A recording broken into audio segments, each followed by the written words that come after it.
kuvend LDK-ja? Mrame ke pas një statut shumë të mirë, kur ke thonë që LDK në votojnë 13 dhe 18% e qytetarve, e 100% e qytetarve e marrin drejtën me folë për LDK-në, edhe me thonë edhe men edhe me orientu edhe. Që ka thonë? Adriatiku e ka pas. Shkoni në Facebook e lexoni plot. Like. Edhe, afërsisht kjo, nëse që gabova se e ku majtë men.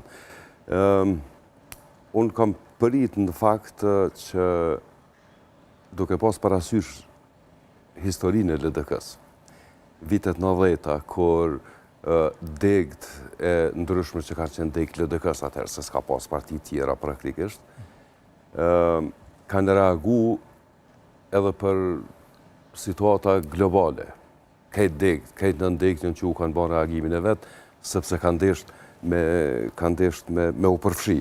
Edhe tashur prita që ajo smundje e ma hershme ka me vazhdu me përcjell LDK-n dhe ka me pas reagime të shumta, po nuk pa të reagime të shumta. Se doli përtej LDK-s, madje edhe zonja Dejona Mihali u mor ekskluzivisht se kush mund të ketë drejt për çfarë brenda LDK-s. Sigur, dhe mirë, ajo ishte një hile e madhe, sepse doli sikur po e mbron tash LDK nga përparim Rama. Dhe me thonë, përparim Rama s'u deklaru hiç për atë punë, nuk u marrë me atë punë hiç, po LDK po e përcjell një sindrom i çuditshëm i cili njihet përgjithsisht mjeksi njihet si gjymtyra fantome, phantom limb, kur dikush e hub krahun ose gishtin ose edhe vazhdon me një sikur e ka. LDK-ja hala kujton që është qaq e madhe sa ka qenë. LDK kujton që është 50% e votave, LDK në fakt është 13%. Dhe me thonë, ose tash 17%. Dhe me thonë, po mirë, 17%, po nuk është 50%. Nuk është LDK-ja qaq e madhe sa po kujton. Edhe pse nga njerë i hymë edhe në hak kur harojmë edhe në zgjidhje lokale që del, ndoshta ka pas raste kur ka dalë partia e parë në nivel të asambleve. Kështu që vot ka për LDK-n, për nivel nacional po del këtu, nga 12 deri në 18. Veç LDK-ja, shiko, kërkojnë përgjegjësi për një rezultat që në fakt është rritje. Edhe kush po kërkon përgjegjësi?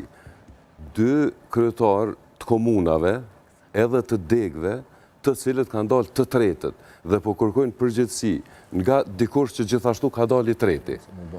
Dhe me thonë, po ka që absurde ndoshta kishme qenë, sikur Zoti Abdi Gjiku të kish kërku përgjegjësi nga Zoti Ahmeti dhe Zoti Muhaxheri, po aq sa është absurde sa ata të cilët janë të parët në komunë kërkojnë përgjegjësi nga kryetarin qendër, pse në komunat e tyre kanë dalë, sepse ata nuk bojnë analizë, bile edhe në komunikatat e tyre thuhet që Dega i ka analizu zgjedhjet. Dega i ka analizu zgjedhjet me siguri në degën e vetë, apo? Dhe në degën e vetë kanë dalë keq. Dhe kush është fajtor që kanë dalë keq? Ata vetë. Nuk është... Gjësia shkon prej poshtë nalë. Po, se tash është si me thonë, Lumir Abdi Gjiku me thonë tash, kërkojmë dorëheqjen e Albin Kurti se na kemi dalë keq. Po e qes pak për te. Masi përdojmë me bo absurde, peqojmë të në fund absurdin. Dhe me thonë, mirë po... Edhe i ka fajet, Albini. Edhe i ka fajet. I ka se i ka mujt. I ka mujt që shë i ka fajet. Tash me kërku fajtor tjetër ku dhe me shfryzu situatat këtila, mendoj që i bajnë dëm edhe partiz vetë, po i bajnë dëm edhe procesit, sepse qysh e tha edhe Zoti Kosi, na e përmendëm edhe dje këtu, LDK-ja një farë mënyre po defaktorizohet në negociata. Jo thot me i them tjetër, po afërsisht që kjo është. Dhe me thonë, defaktorizohet, sepse në situatën aktuale, pazëm Zoti Abdi Gjiku, në negociata eventuale për hyrjen qeveri, të pakte nuk mund të llogarisë në votën e Kinet të Bajramit, e cila sot është deklaru. Dhe me thonë, nuk i ka ma 18, nuk mund të flasë për 18 deputet me siguri, po fletë për 17. Potencialisht. Ose nuk e ka, mund të themi nuk e ka të sigurt, siç nuk e ka të sigurt as votën e, siç e përmendëm Zotin Gashi, i cili në çdo rast nuk e fsheh se i ka dalë me sëndrime ndryshëm, për mos thënë kundër. Jo, s'ka rëndësi. Jo, Unë mu marrë vesh, mund të Nuk po them mund të, nuk po bëj absolute. po, por Të mos llogaris. nëse këta kishin vepru me modelin me modelin e fraksioneve, por këta nuk e kanë menën të fraksionet. Këta kanë menën me rëzu dikan edhe me pru dikan tjetër. Kanë nuk e dim kush qëllën. Që është qëllë Dhe një pse, fraksion? flasim për rendin e gjërave, në qofë se në zgjedhjet e 28 dhjetorit, LDK-ja doli me rezultat 13.3% sa ishte, dhe u shkua në kuvend të LDK-s ku u kërkua dorëheqja dhe pastaj zoti Abdiziku doli fitues i lënduar, se vetëm 55% i mori, por ai rezultat mori verdiktin. Pra ju nënshtrua një diskutimi dhe një vote brenda partisë dhe doli ky rezultat. Tash është rrit ai rezultat. Dhe sërish po kërkohet, mirë, është demokraci, mund të diskutohet, por të edhim se çfarë ndodhi herën e kaluar. Ajo është demokratike. Unë mendoj që nuk ka ndonjë problem nëse kërkohet përgjegjësi.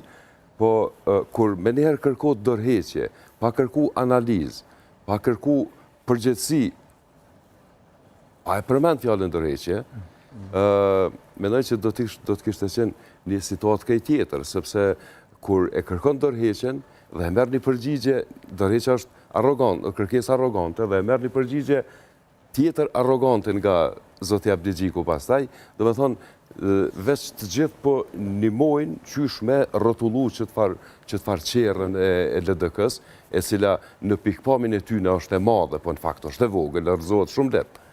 Nuk mundet me ju bo balë më LDK-ja pëqarjeve të tjera. Sepse, e tha me drejt zoti Shtufi, 2006-ën ka pas që ka mu da aty, ka qenë partije madhe. Hajde edhe 2019-ën unë da edhe njëherë. Po ti, kur e danë edhe e danë, të ndlisin e madhë kur e danë, dek, dikut metet një biski Ka vogël. pas mbi 90%, gjatë 90-ave, kështu që kanë dalë shumica partive, ka në shumicën e partive ka antarë që kanë qenë LDK. Veç LDK duhet me majtë mend që nuk jenë vitet 90, nuk është 2010, nuk është 2020, është 2026.